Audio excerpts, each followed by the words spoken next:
সদস্য জনাব রফিকুল ইসলাম, চাঁদপুর 5। সম্পূরক প্রশ্ন করুন। মাননীয় স্পিকার, আপনাকে ধন্যবাদ। আপনার মাধ্যমে আমি মাননীয় মন্ত্রীর কাছে একটা জিনিস জানতে চাচ্ছিলাম।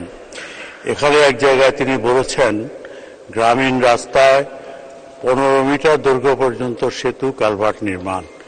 এখানে আমার খেয়াল আছে একাদশ জাতীয় সংসদে আমরা পরিকল্পনা মন্ত্রণালয় সংক্রান্ত স্থায়ী কমিটির বৈঠকে একটা সিদ্ধান্ত এবং সুপারিশ নিয়েছিলাম যে গ্রামীণ অনেক রাস্তা আছে, যেসব রাস্তা এলজিডি কখনো পাকা করলেও অনেক বছর লাগবে, কিন্তু সেই সব রাস্তায় ব্রিজের অভাবে রাস্তাগুলো ব্যবহারের অনুপযুক্ত।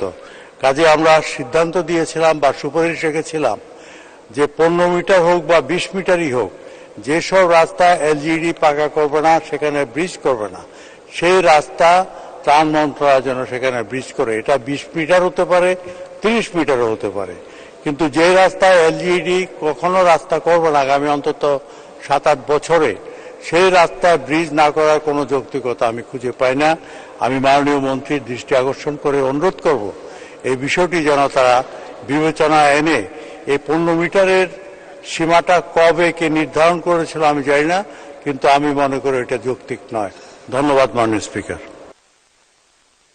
ধন্যবাদ মাননীয় সদস্য। মাননীয় মন্ত্রী। মাননীয় স্পিকার, আপনাকে ধন্যবাদ। মাননীয় সদস্য ঠিকই বলেছেন। আসলে এই 15 মিটারের যে সীমানা, এটা আগে থেকে নির্ধারিত করা আছে, তো এই সীমানাটা বৃদ্ধি করা আসলে প্রয়োজন।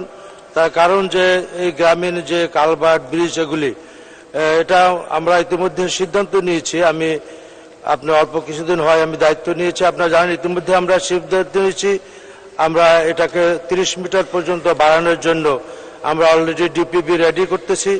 যদি আমাদেরকে এটা অনুমোদন হয় আমরা এটা বাড়ানোর চেষ্টা করব। আর একটু বলা দরকার, আসলে এই গ্রামীণ যে কালভার্ট রাস্তাগুলি, এগুলি আমাদের এলজিডির বর্তমান যে কিছু কাজ করে এটার সাথে একটু দ্বৈততা রয়েছে। এই দ্বৈততার জন্য যেমন আমরা এসবিবি রাস্তাটা করি, নিয়ম হলো মাটির রাস্তা পরে ইটের রাস্তা হবে, ইটের রাস্তার কিছুদিন পরে আবার সেটা পিচ ঢালা হবে। দেখা যায় যে ইটের রাস্তার আমরা আমাদের মন্ত্রণালয় সাধারণত 4 বছর গ্যারান্টি দিয়ে থাকে, অথচ সমন্বয়ের অভাবে 2-1 বছর পরে দেখা যায় যে এলজিডি এই রাস্তার উপর আবার তারা পিচ ঢালা শুরু করে। তাহলে দেখা যায় যে এই রাস্তাটা ডুবে যায় এবং যেটা ওই ইটের রাস্তা সঠিকভাবে সহনীয় মাত্রায় ভালো হওয়ার আগেই রাস্তাটা তারা করার জন্য দেশের আর্থিকভাবে ক্ষতি হচ্ছে। তা আমি মনে করি এই ব্যাপারে আমরা মন্ত্রণালয় ইতিমধ্যে কাজ শুরু করে দিয়েছি যে আমরা মাটির রাস্তার সাথে সাথে আমরা এটাকে ইটের রাস্তা করব, এবং ইটের রাস্তার পরে সাথে সাথে আমরা যাতে আরসিসিটাও এই মন্ত্রণালয় করতে পারে, যাতে কাজের গুণগত মান বাড়ে এবং কাজের একটা ধারাবাহিকতা থাকে। এই জন্য আমরা এই কয়েকটি ব্যাপার নিয়েই ইতিমধ্যে আমরা কাজ শুরু করেছি, ডিপিপি কাজ শুরু হয়েছে। এই ধরনের একটা ভালো প্রশ্ন করার জন্য মাননীয় সদস্যকে ধন্যবাদ। ধন্যবাদ মাননীয় মন্ত্রী।